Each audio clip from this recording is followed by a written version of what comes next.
In this video, I'm going to show you how to make a cohesive collage series from the 5 types of collage papers taught in my 5 most recent YouTube art demos. Hello, my name is Catherine Rains. I'm a mixed media collage artist, and welcome to Tune In Tuesday, where I share weekly art demos to expand your mixed media toolbox. If you see value in this video, I would deeply appreciate a thumbs up, and if you would subscribe to my channel below. Links for the supplies are down below, as well as links to the art demos to make the 5 collage papers that made up this collage series that I am showing you.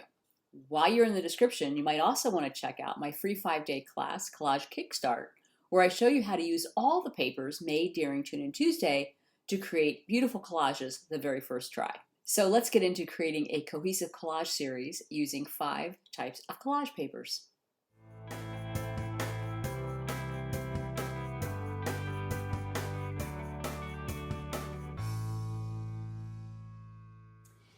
What I'm going to be doing today is taking papers from the last 5 papers that I made. So the last 5 demos I made, I'm going to pull them together into a single collage. So the 5 that I'm using are, and this is actually in the order that I've created them over the past weeks. This is cling wrap paper. This is 3-dimensional stencils. By the way, I adore all of them, or I wouldn't have done them.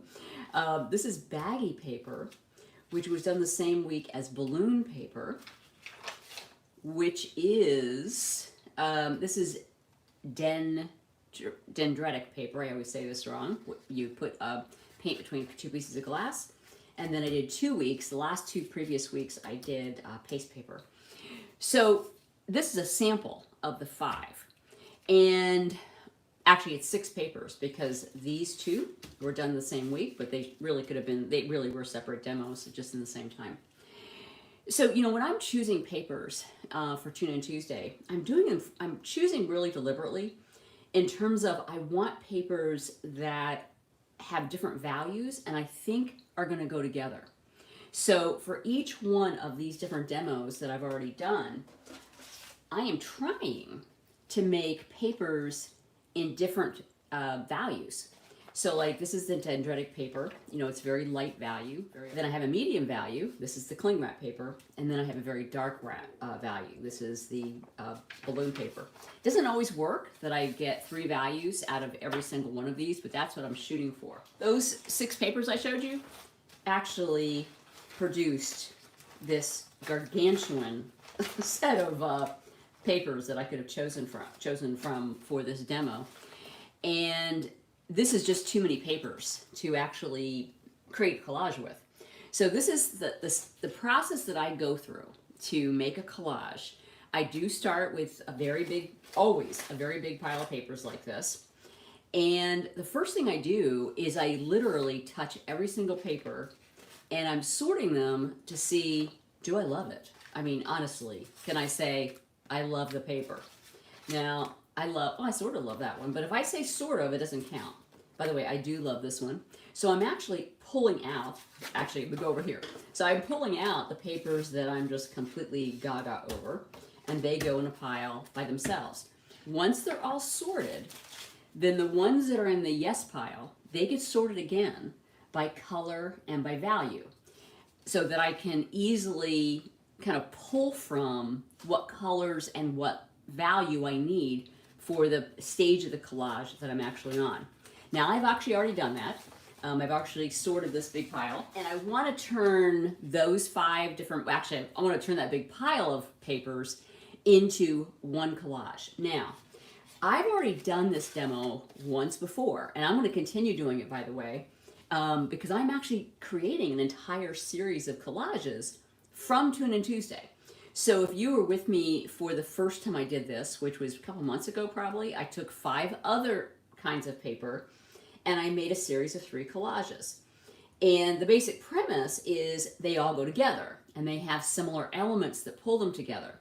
So this is what I made before. Now with the 5 papers that I just showed you, or the 6 papers I just showed you, I want to make another small series. Now I didn't make 3 this time, I'm actually making 2, just because of I have a little bit of a time constraint here because I'm creating a new class.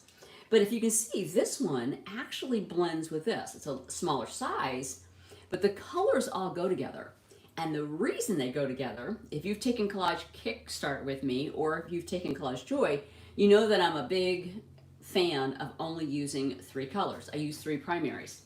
And my primaries are right here. So I use Hansa Yellow Light, I use Phthalo Blue Green shade, and I use Quin Magenta. By the way, I got on YouTube, someone told me that I was saying the word Phthalo Blue wrong. I always call it Philo Blue. And so I looked it up today. I went, okay, I've been saying this color wrong all these time, and it turns out there's 2 ways to pronounce it.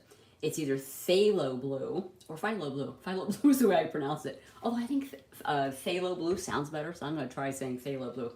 Anywho, all my papers are coming from 3 primaries and black and white. So I mix them all together. In Collage Joy, I actually go into depth about how to do this. But because I'm only using 3 colors, all the papers I'm making for the past 2 years, they all go together. I don't have to really worry that my papers are going to blend. I do have to worry, though, that I've got lights and darks next to each other, and that I don't have too crazy papers next to each other. For instance, I wouldn't want like this wild paper next to necessarily this paper. They're just too alike. So I need some variety in what I'm putting down. So my intention from here for as long as I know is to continue to make papers and can expand on this one series. So let me put these aside, because this is the one I'm really focused on right now, because I want to make a companion piece for this one in particular, although they go with the other 3 as well. So I have created, I've made another 5x5, so I'm just making this a little smaller. So now I've got 2, and I'm going to keep this close by because I want to keep referring to it because I want them to speak to each other. The first thing I do to start a collage is I go through the papers that I've already selected in terms of these are the ones I love, and I say, okay, which of all the ones I love really kind of like jumps out at me and says, oh, please use me. And the one that jumped out was this one. I love this paper. This is made with Baggies. So this is the balloon and baggie demo. I just think this is absolutely scrumptious. So I'm looking for one that actually gives me a reaction like, yeah, love that. And so I took a little piece of that, and it's actually right here. So that's the one I've decided is going to be kind of like the tie over. I'm going to be able to take at least one paper and put it on both of these collages. So I cut a little piece of that off, and I'm just going to kind of put it down as a beginning place. Then I say, okay, I got this one piece. What would be some kind of contrast to it? Now, I have, if you've taken Kickstart or Collage Joy with me, you know that I set kind of guidelines for my collages. So my guidelines are this, and for this collage, by the way, this is not for all my collages ever, but for this particular series I'm doing, I want every single one of the papers on here to be a different technique. So this is paste paper, this is balloon paper, this is cling wrap, this is dendritic paper, baggy paper, and this is, what is this? This is cling wrap. I actually have 2 on this. But I want as many different techniques on the same. So that's just my rule for this series. Many different techniques. I also want different values next to each other. So this is very light value, medium value, dark value. So when they're sitting next to each other, I want them to be strikingly different. I want to have at least 2 papers, 1 minimum, but 2 papers that are the same. So I've already got one here. I'll put the same paper here. I think I'm going to come up with a second paper to make this kind of tie together. And the third is I want every single piece of paper to be different size, which as you can see on here, every paper has a different size. So they're all very different from each other. So a lot of contrast in terms of size, value, and colors. And I'm also going to put a circle in each one.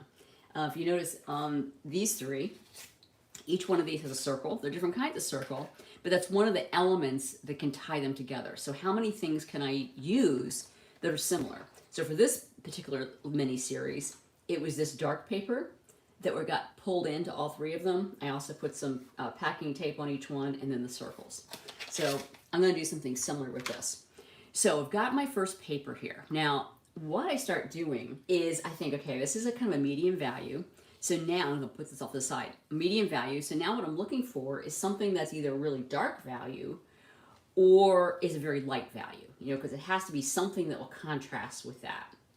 So I am absolutely in love with that orange right there. So I decided, let's use this one again, because this is like this is as yummy as this one to me. And I love orange and blue together. So I'm just gonna like kind of roughly lay this out. By the way, and the collage is only this big, but I'm just gonna, for the moment, I'll let these things hang off of the collage. Okay, so I got two papers. Now I have a couple choices here. I can put a much lighter paper right here. I could put a darker paper. And I could also put something darker here, because these are both kind of medium. This is a little medium light value. I found this piece of paper, which I also love. This is a paste paper that was made with a rolling pin. Absolutely love this. So I put this here, and like, wow, that's a gorgeous contrast here. So that's a really good kind of foundation. And again, everything's hanging off because I'll cut it off at the end. But now I've got more decisions to make. So this is a really big swath of color. And I'm thinking I want to maybe break that up a little bit. So I found a piece of dendritic paper that was in a lighter shade. So I like that. And by the way, I love randomly just ripping paper and just seeing what happens. So I like that I've got a lot of movement in this paper. In terms of shape. Now, I still have to be really aware of, I want every single piece of paper to be a different size. So at this moment, if I did something like that, both of these papers are the same size. So I have to keep being aware, like this little piece of paper ends right here, the actual substrate paper. By the way, this paper itself, what I'm collaging on, I believe is a mixed media paper, which is 140 pound. I either use this or I use watercolor paper, heavy watercolor paper, like 140 pound as well. So the edge of this paper is about right there. So I could either go right down, so it's just like a sliver here, or I could go way up, and have this be more of it. In fact, it's more like that. So let's just try that out for a second. Now here comes my dilemma. I got this big white thing here. Now, white actually looks good right there because it's a really nice contrast between these mediums, and I got this dark one right here. I looked through my entire stash for something light, really light value. I wanted something that was more like this, that really stood out. And you know what? I couldn't find anything. The only thing I found was this. It's also a piece of dendritic paper, but I've already used that here. And it's a pretty, and I love this piece of paper, and it's really pronounced. So I could put that right here. That's not bad. And I did consider this, but I started looking. By the way, I couldn't find any other papers in that huge stash. Wasn't conscious enough when I was making that particular stash of papers for light. And so the next time I start making papers again, which is next week, I'm going to start really focusing on light values. They're harder for me to find. So what I had to do was pull out papers that I made in my last set of 5. So I've got, let me show you some like kind of the choices I came up with. This is actually blotting paper. This either came from Collage Kickstart or it came from one of my experiments.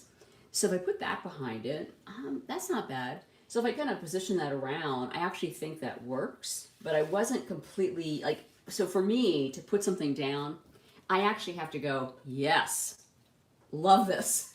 And I just like it, so I know I've got a hit when I have a body reaction and it says, yeah, you got to use that. And I don't have that for there.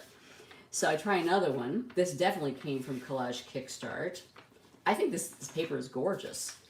And it's a possibility. Let me slip it in there. Like, it could be interesting, having this, kind of like loop there. That actually does work. But again, I'm not getting this reaction like, gotta use it. Although, the more I look at it, the more I like it. But then I pulled out, this is a Sumagashi paper. This was, I think, the very first demo I did when I started on YouTube, which was in May. Hard to believe. And when I put this behind there, that does give me a reaction. It's like, oh, yeah, I like that. Because there's a lot happening, with these, like particularly this one and this one and this one. Well, even this one. There's a lot of movement, a lot of activity. So I don't want a paper that competes. Although there's a lot of activity, but it's very subtle activity.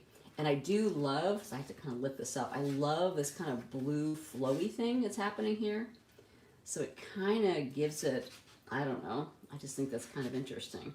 But there's so many possibilities. I could just go black and white. That's really, I mean, that's nice too.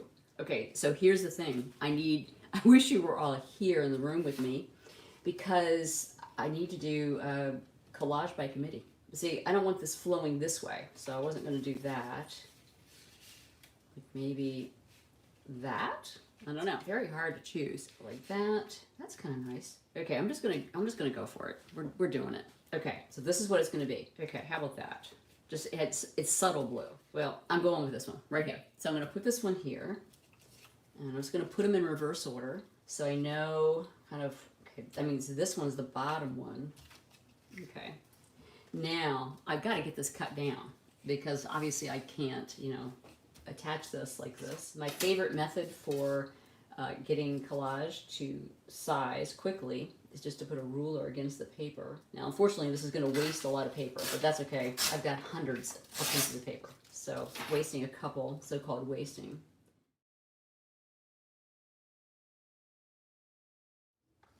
So the next one I would put on, I'm going to have to reposition this, I'm sure. Something like, I think maybe, yeah, then I'm going to have to recut this too. So we'll pretend like that was it. This was the next one I took off. So something like that, which means this one needs cut. Now I'm going to have to because I didn't do a good job. Okay, I don't want that orange. I don't want the orange to be the dominant thing. So I want it to just kind of be like a highlight there. Okay, so that goes like that.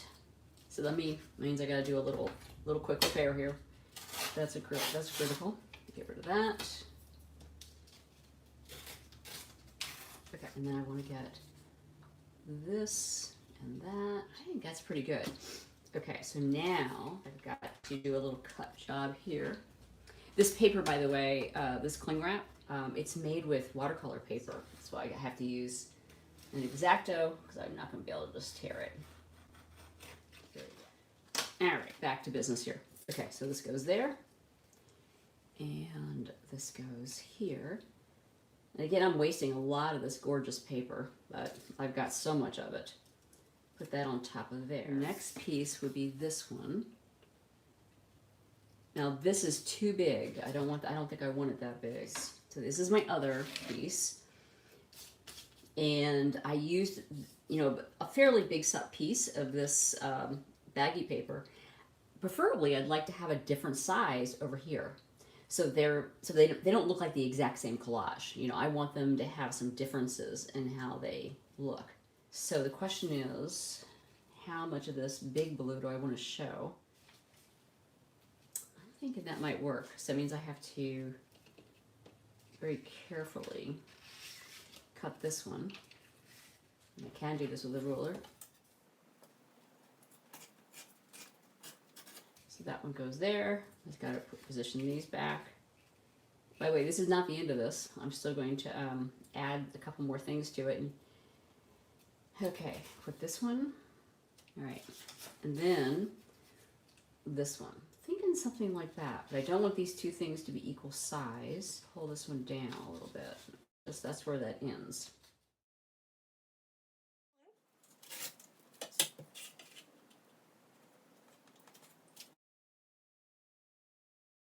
Flip this over. All right, now I should have my whole collage sized. So let me get all these pieces back on here. Okay.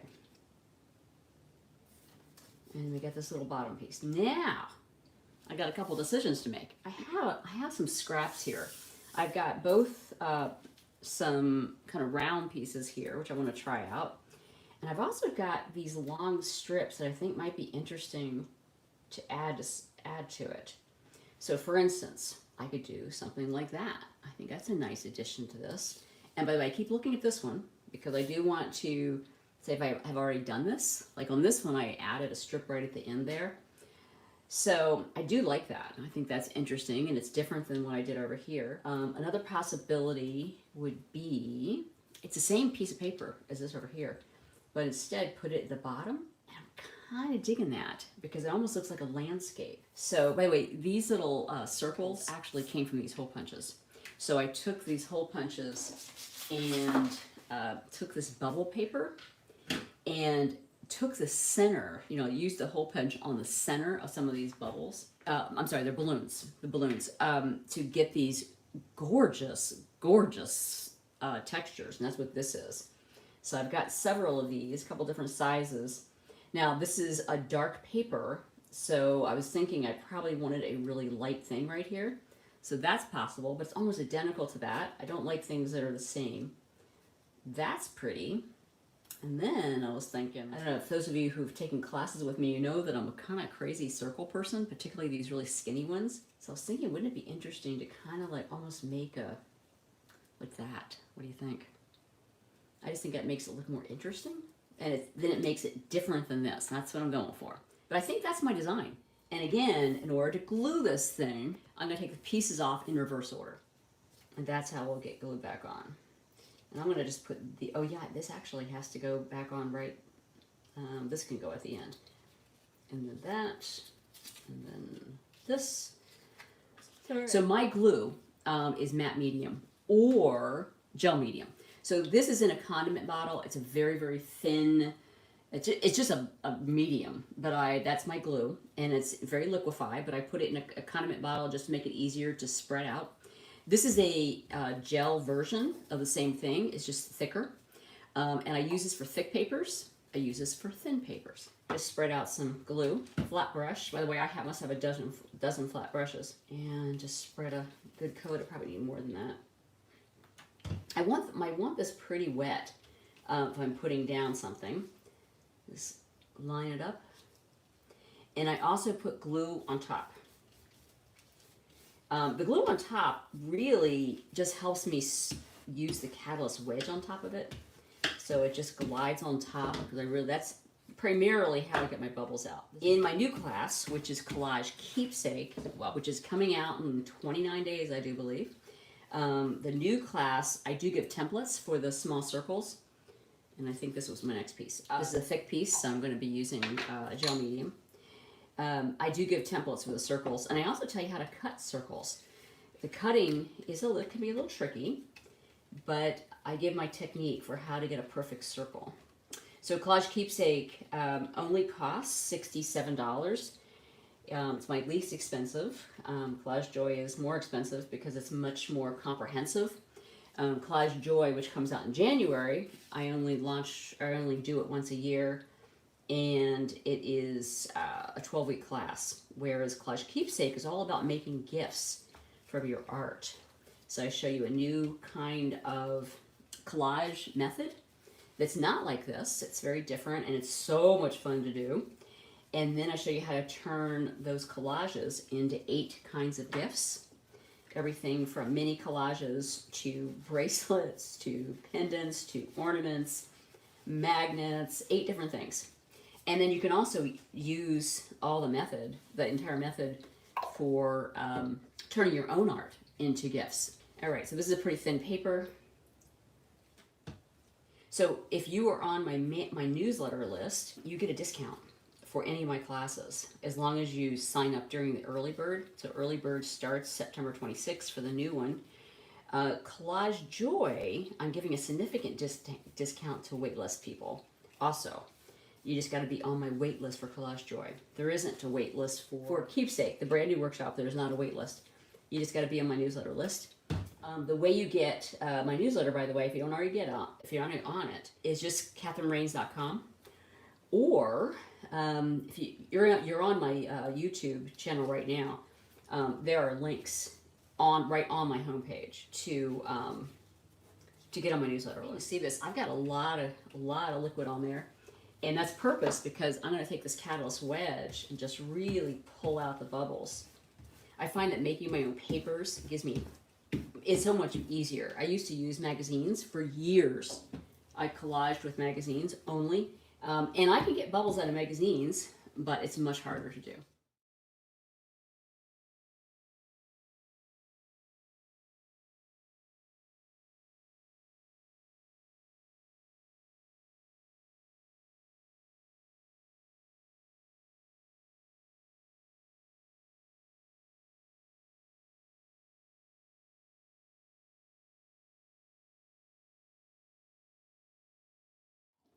Okay, that's it.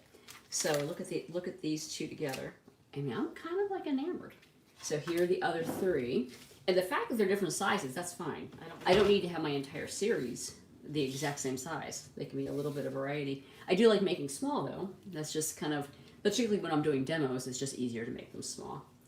But this is a really sweet little collection that I intend to keep going. Okay, so that is it for actually making the collage. So I think that's it. Anyways, thanks again. Thank you, all of you, for coming. And I'm very grateful that you choose to spend Tuesdays with me. Definitely one of my favorite days of the week. Love you all. And I hope you have a fabulous week. Until next Tuesday. Bye-bye.